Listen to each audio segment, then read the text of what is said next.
And next up, I'd like to introduce Veronica Hunges from Avanade, Australia. Give her, yep.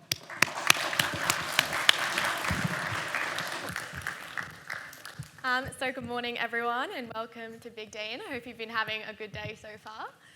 My name's Veronica, and I am a user experience designer from Avanade. So basically, we're a tech consultancy. We are a joint venture between Accenture and Microsoft.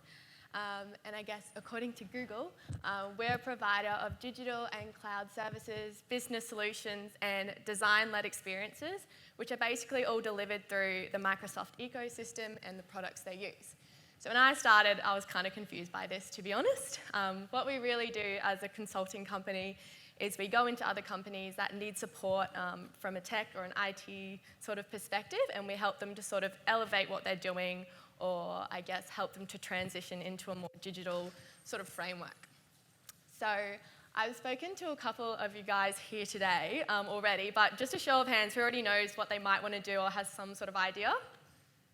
Yeah, so some of you. Is anyone willing to yell out, tell me what they might be? Yes? A programmer, yeah? Animation, okay, yeah. Graphic design, cool. So obviously a bit of a mix of you here today. What I'm going to be focusing on is user interface and user experience design, and sort of how that fits in with the tech industry, and then also my experiences coming from high school to university into the role that I'm in now.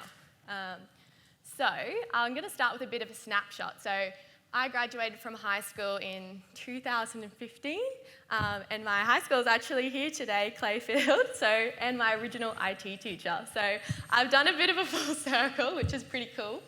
But basically, when I was at high school, I thought I was pretty good at IT, or at least I thought so. Pretty good at IT. I was sort of like graphic design and visual design, but I probably never saw it as something that I could pursue as a career at that point. And it wasn't until I got into university that I thought, oh, maybe this is something I should do, or I should have sort of thrown in the mix. In saying that, I ended up studying industrial design, and I did a second major in IT, or information technology systems, which turned out to be a great combination, which is something I would also recommend. So if you're interested in like another area, whether it's business or even health or design, consider doing technology as your second point of reference, because it really ties in with pretty much everything, and it opened up a lot of opportunities for me. And I think when I first started IT at uni, it was so much harder than I thought it was going to be, and I had to make a lot of friends so that they would help me with my assignments. But this kind of only worked in the short run. Like, after all, I had to sort of, get a better understanding, or I was going to fail my exams. So essentially, I created like a digital design course for myself. I had that tangible aspect, and then also did IT on the side, which was really helpful. So this is essentially what led me to UX UI design, which sounds like you guys actually already heard a fair bit about today. But if you aren't totally sure on what it is, because usually it's just thrown around quite easily, so UI design, or user interface design, is pretty broad, I guess. It's all to do with sort of the visual or the aesthetics of mobile apps or operating systems, and basically you can have the best code in the world, but if it doesn't look good, it might not get used, and then sort of what's the point? And this is sort of where user experience design comes into play, which is more sort of about solving a problem or finding things that aren't going well and figuring out how can you fix them, how can you make a product actually effective to use and get the right outcome. So it basically involves a little bit more research, user testing, prototyping, wireframing, and so on. So one of the things you'll find, or one of the big sort of realizations to me, was when I jumped into the industry, even just going from high school to university, you'll find that there are a lot of sort of boundaries and boxes around the work you do. So it's what we might often refer to as the iron triangle. So there's always, there might be a time constraint or a budget constraint, or you might just have a really weird scope from a client who wants something, and it's not really going to work out. It's not going to be great, but it's your job, they're paying you, and you've just got to do the best that you can with what you're given. And amongst all of this, and obviously a lot of other factors, that might determine, I guess, the quality of your project. So that was probably a big thing for me when I jumped into the industry. It wasn't kind of all fun stuff and super creative. You still have to consider, a lot of times you're in a business, and most of the time they're there to make money or make an impact. So as a designer, a lot of the work I do is I'm working with developers and tech professionals. And I think one of the key things I found is it's really important to be able to communicate the work that you're actually doing. I think a lot of times you can sort of get lost in the tech world and you'll sort of, be in a little bit of a box. And I can think of a few times when I've spoken to a developer or, a tech software engineer, and they've been talking about just full blank face, no idea what's going on. Because, you might find yourself in a room of 10 or 20 people and you're the only one who's interested or knows what's going on in tech. And you kind of have to be that voice of reason so that it doesn't end up being sort of like a disconnect between, the work that you're doing. And this is probably something you can take into school as well. It's, they say if you can sort of describe what you're doing, then you've probably got a better understanding of what it is anyway. So this would be a pretty big takeaway is learn how to master sort of explaining what you do, and you'll find it's really helpful, especially when you're working in teams, which will be a lot of the time for you guys as well. So one of the first internships I did was at a startup company called Tanda.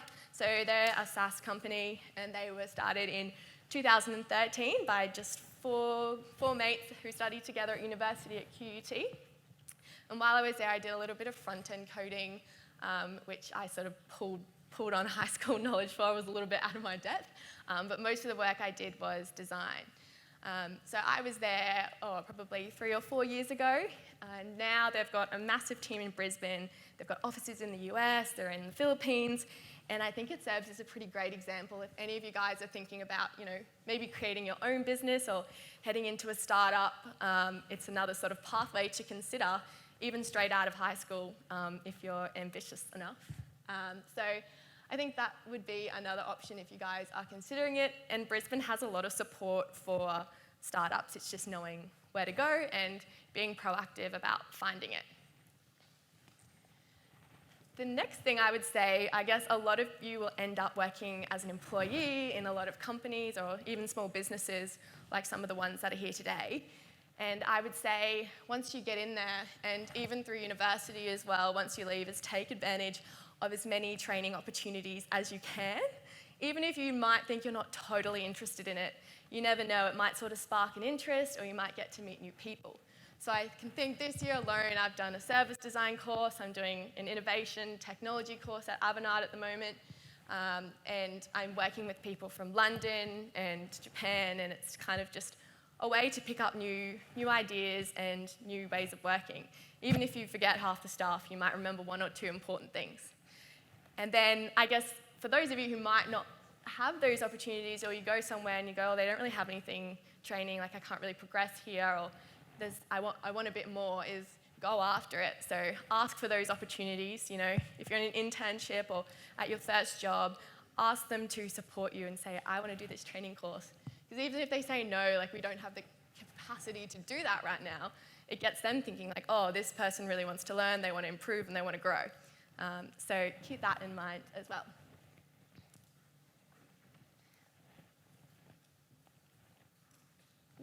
Maybe this is dead. Sorry. There we go. Yeah, cool. So I guess one of the last things I wanted to say is one of the biggest assets you have right now is probably how young you are and your youth. So hold on to that sort of, I guess, creative energy and drive, because that's what's sort of going to push us into the next era and the next generation of technology, which is pretty exciting. So I can think of a lot of young people around me at the moment that are sort of, making a pretty big impact, or they're starting movements, and they're, in high school or they're in university. And the one thing that they all have in common is the fact that they are empowered by technology. So whether it's the product itself, or they've sort of taken advantage of social media and they're using that to connect with other people. So yeah, I guess the thing is you don't have to always necessarily be super experienced or an adult with, you know, all these words of wisdom. You know, if you've got a good idea, then run with it. And recently, our CEO, she did a Q&A with will.i.am, which is a bit random. But one of the things he said was, you can have a lot of great ideas, but it's about knowing which one of those ideas to execute. And I think that sort of resonated with me as a designer, because a lot of the work I do is all about, you know, human-centered. It's about designing for people. And I think if you guys can master that effectively and sort of ask questions all the time, that's probably where you'll be more successful. Now, I've also put together a couple of like random links and things and recommendations that I think you guys will find really useful. I hope so. I still use a lot of them now. So if you want to chuck in the QR code, if it works, otherwise you can jot in the link as well.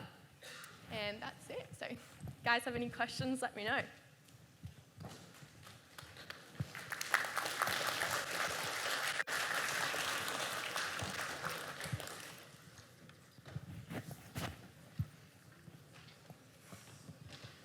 In your studies,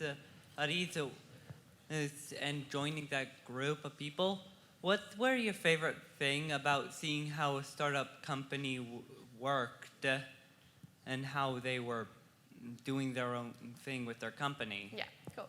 I guess one of the best things about that experience was probably getting to be there at a time when it was in that big phase of development. So they were constantly trying new things, exploring different programs or different ways of working. And it was really interesting to sort of be there at a point where, you know, they're either going to go up or they're going to go down. And it was pretty cool to, you know, jump into a bunch of different areas because they've got that flexibility at that time. So, yeah. I know you're a designer and you work with the designing tech and the technology, but what specific things do you like design? Yeah, okay, so I guess one of the projects I'm on at the moment is helping to design a mobile app, which is pretty cool. So I do sort of prefer to do the visual side of things, and that's probably what I would lean towards. But I also do love working with, you know, the devs and sort of actually learning a little bit more about what they do, because that sort of helps me understand, you know, how can I give you the designs and the requirements in the best format so that you can do your job even better. So yeah, I like that aspect as well. What kind of development tools do you use at your company for wireframing and stuff? Is it paper and stuff? Sorry. Yeah, so I guess at the moment, a lot of the work we've been doing has been work from home. So we tend to use a bunch of different programs like InVision or Miro boards. So basically they're sort of like digital workspaces or whiteboards, and that's where we'll do a lot of our prototyping or wireframing. And Figma is another big one that I use as a UX designer because it's sort of collaborative. So basically you can have a bunch of different people working on the same file at the same time, which is kind of crucial to what we're doing. So you can bounce ideas off each other. So that really helps. Yeah. Did you do a lot of... You go first. Did you do a lot of design stuff while you were in school? I can't see these people. Sorry, what was that? Did you do a lot of design stuff while you were in school? Oh, okay. While I was in school, actually probably not a heap of design work. Most of the design stuff we did was probably through IT, which was obviously more sort of graphic and digital based. But in terms of industrial design especially, like a lot of the time I'd end up in a workshop at university, like building furniture or actually hands-on model making. So we didn't have as much as that sort of thing at high school, but it was more sort of graphic design that we did back then, yeah. So when you're working with another company, do you normally have to communicate with their own team or? Yes, definitely. So at the moment I'm working for the ATO and I go to their offices, like that's sort of like my primary place of work, and yeah, communicating with them all the time. So yeah, definitely. That's a big part of it as well, is being able to manage client expectations and communications and sort of fitting into their work environment. So you've always got your own sort of ways of doing things, but you kind of need to adapt to, okay, they don't use Microsoft Teams, they use this weird chatbot, and then you have to sort of understand the way they like to work as well, which is pretty important. How would you suggest like getting into training opportunities From high school or just in general? in general? In general. So I guess when you're in high school, for me, it was always kind of like, jumping into the little extracurricular activity types of things. So we had sort of like STEM groups and things that would go on after hours, which are pretty easy to jump into. Bring a friend along, always makes it a little bit more enjoyable. And then when you're in university, you'll find the whole way through, they will always be giving you extra material or extra sort of things to read if you want to. And the same goes, they'll have extracurricular programs. So that's probably, an easy way to sort of start. Otherwise, just jump into, I guess, there's so many websites out there that sort of help you just or free sort of training programs. I remember a big one for me was Khan Academy, when we started to learn about the basics of code and things like that. And then once you get into the job, depending on where you might be working, a lot of the time they might come your way and you just have to say yes. And other times, you might have to ask or look on LinkedIn or look on student sites, or your uni will sort of help you in that process too. Do you see UX and UI design as an industry growing and getting larger in the future? Yeah, wow, definitely. So I guess when I was in high school, I knew nothing about UX, UI design, didn't really know what it was. But now it's getting much bigger. So I sort of find that there are a lot of different roles and things that I'm always seeing online. And I guess, it's definitely gaining momentum because companies are sort of realizing, you can't just throw a graphic designer in a space where it involves a heap of problem solving and they might not be thinking in the same way. So I definitely think that's a pretty big area that's going to sort of keep growing from where we are now, for sure. What's the lifestyle like now that you actually are a graphic designer? Yeah, so I guess working at Avanade, it is pretty good. It's a very flexible workplace. I'm sort of really enjoying, getting to meet new people, getting into the office. And it helps to, have a very supportive backing behind you as well. So actually, at the moment, I'm doing a pilot program called the Alternative Work Week at Avanade, which basically means I work nine-hour days and I get every second Friday off, which is pretty cool. So it's about those sorts of things. The lifestyle is pretty great if you've got this sort of, a bunch of benefits behind you. And it's about finding, a workplace that sort of fits in with sort of, what you do and what kind of person you are. So I wouldn't take that for granted either. Make sure that you, find a good fit as well. How do companies and stuff get in contact with tech consultants like you when they have a job? How would they reach out? Yeah, so I guess a lot of the work we do tends to be sort of bigger projects and bigger things. So, we do a lot of government work, ATO, Department of Agriculture, and then we also, do Bupa or ANZ. So they're quite big clients. So a lot of the time you'll find that, they'll go out to a few companies and then you'll have to put in a bid to sort of win the work, and you might be up against a couple of other IT consulting companies and have to kind of, show them what you do. So that is generally a lot of the time that's the way it will happen, or sort of the process. Yeah. Where do you see yourself within 10 years with the company? Ooh, gosh, 10 years. It's a long way. I think in 10 years, if I was, still going strong, I would think I would want to be in probably a more senior role of, maybe looking to be some sort of manager, or, I like the space of innovation as well. I've always been a bit of an organiser, so I see myself sort of slowly but surely, hopefully moving up in that sense. That's probably the dream for 10 years, but who knows what can happen. Did you partake in any courses before you went to your company, and did they help? Certificate courses? I didn't do any certs in design. So after I did I did a bachelor's, a degree in industrial with IT. But before that, I also did, probably the only other one I did was a communication certification, which just generally helps for like things like this, I suppose. But apart from that, that was kind of the core thing. That was a 4-year degree. That was enough for me. So yeah. What type of projects are you working on at the moment? So, at the moment, I'm working on a few different things, still sort of helping out with the ATO app and what they're doing in that space. And then also we've got a few projects in terms of sort of, helping the government to sort of condense all the different sort of portals that they have and the different points of, contact from the government as a whole. And so the ATO is sort of starting to drive that process. So that's what I'm making at the moment. Have you ever seen how the bidding thing went and how crazy it could get? Sorry? The bidding thing you said for the companies, you said it would work more like a bidding thing where it goes to multiple companies. Oh, yeah. Okay.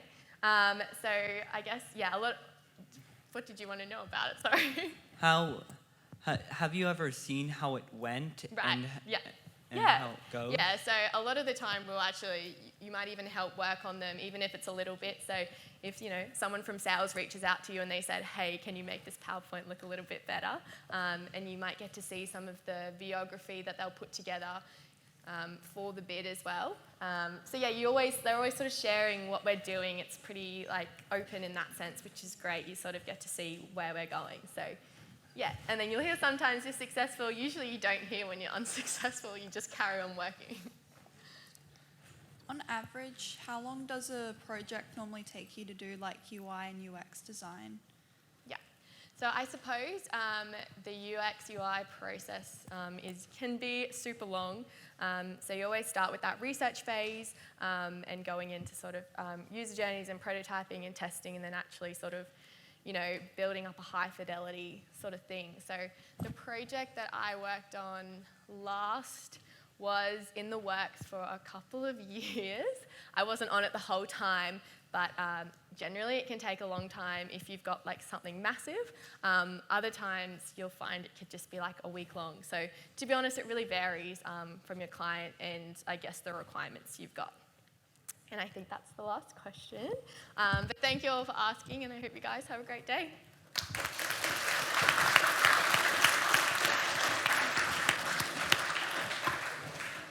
Thank you, Veronica, for your presentation.